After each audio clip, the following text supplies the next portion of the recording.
We are now joined live by Benjamin Anthony, CEO of the MirYam Institute, joining us from the U.S. Good evening. Good to see you. Good evening. Thanks for having me. Of course. So how accurate do you think these victory parades actually are, that what we're seeing in Gaza when they've released these hostages? Well, you know, I think that Hamas is obviously an expert at seeking to spin its complete defeat in every military engagement that it's had with the Israel Defense Forces into looking like some sort of a victory. We remember well the awful photograph for which Yahya Sinwar posed amid the rubble and the distraction inside the Gaza Strip, sitting in an armchair in a recliner. That man, of course, has now been dispatched from the earth, rightly so. But I do believe that we need to be very concerned about two or three particular points. Firstly, I am deeply uncomfortable with the proximity that the Gazan civilians are being permitted to have to our released hostages inside the Gaza Strip. I thought that it was miraculous that the first three women were released safely as they traversed from one Red Cross vehicle to the other inside the Gaza Strip. I think that the more recent release of the four soldiers was undertaken with a bit more control.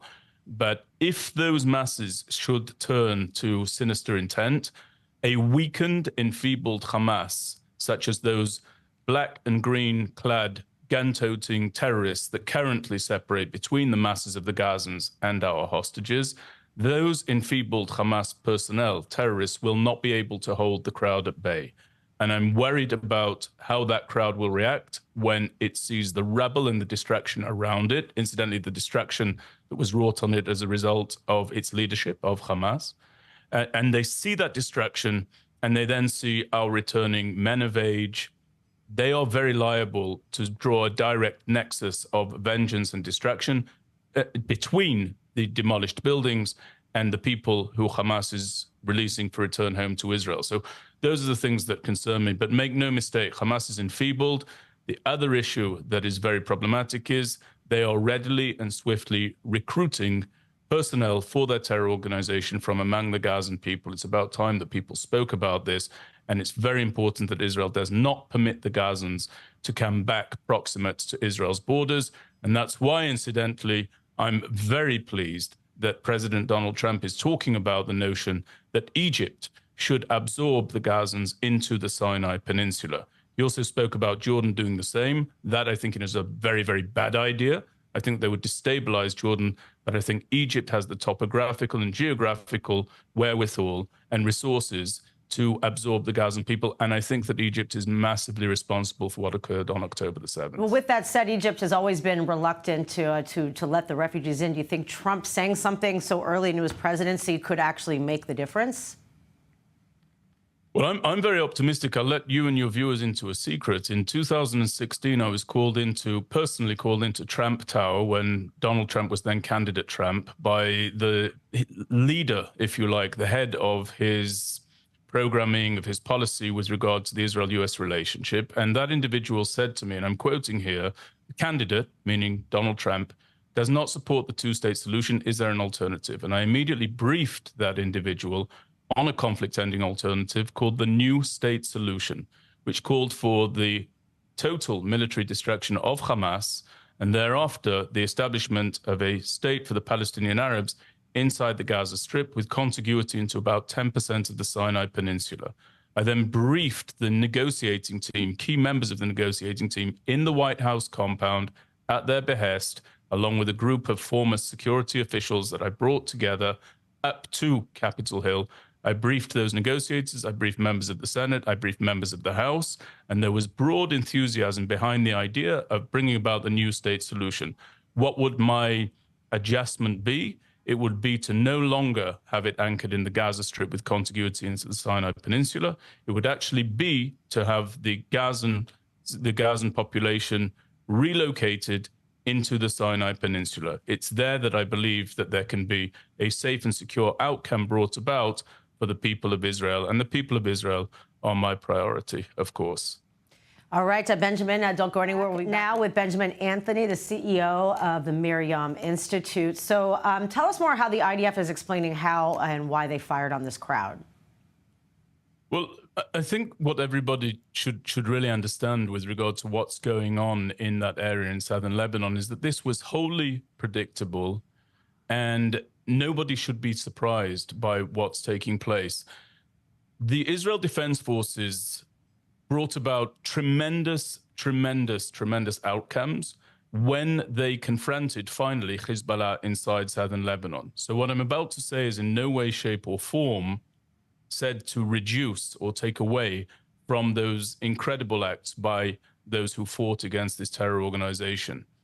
But within the fight and even prior to the fight, incidentally, there was a reiterated demand by our leadership in Israel that the end to the conflict with Hezbollah would have to have intertwined within it a buffer zone established between northern Israel and southern Lebanon, that Hezbollah would have to be pushed back away from Israel's borders.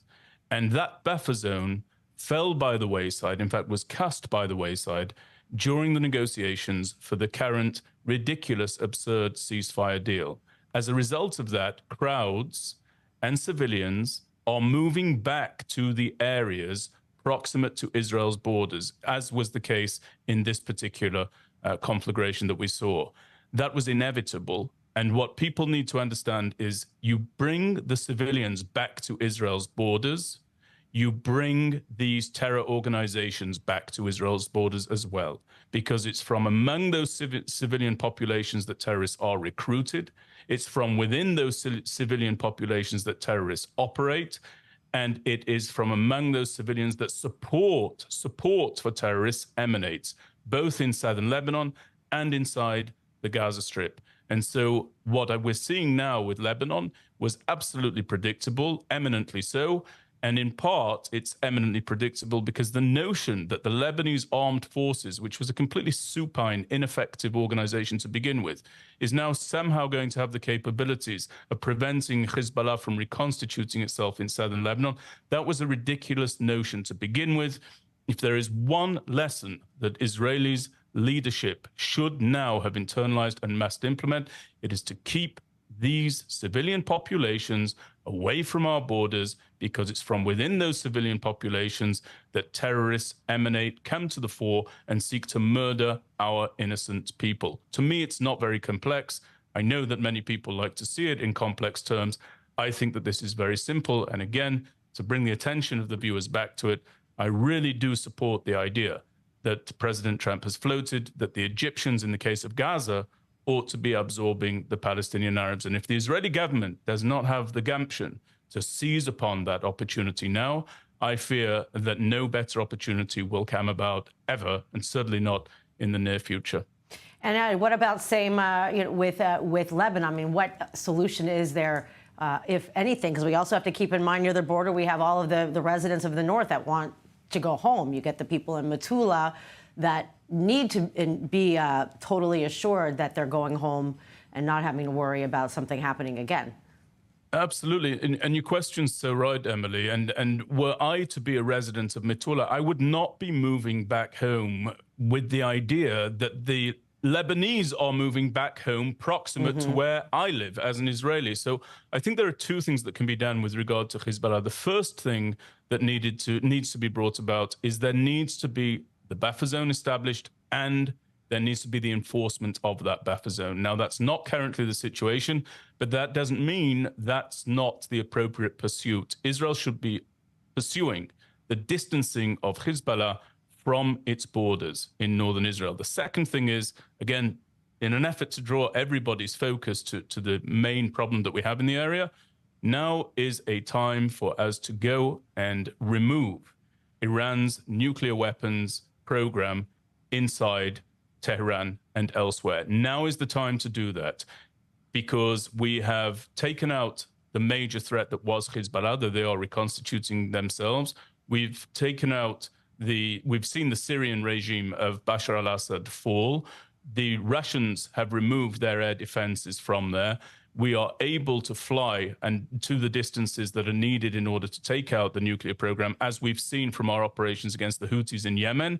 And if it's not undertaken by way of an aerial raid, we've seen the incredible capabilities of our commando raids on the ground, such as the demolition of the weapons factories inside Syria that was undertaken just a few months ago by Shaldag commandos, Air Force commandos of Israel, in the midst of a very, very hot war, when incidentally, such commandos are very much needed. So those are the two things. Push these people back away from our borders. It's not complicated.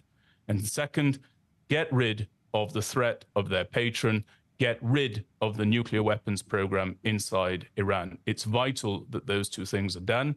And anything short of that will be a failure, in my view, of our leadership to really capitalize on the tremendous military gains that we've certainly brought about in the south and in the north. But if we don't capitalize upon those military gains will diminish because our enemies will reconstitute themselves. They will do that. They're in the process of doing it, and people need to look that threat squarely in the eye right now. All right. Thank you very much, as always, Benjamin Anthony, CEO of the MirYam Institute. Thank you for having me.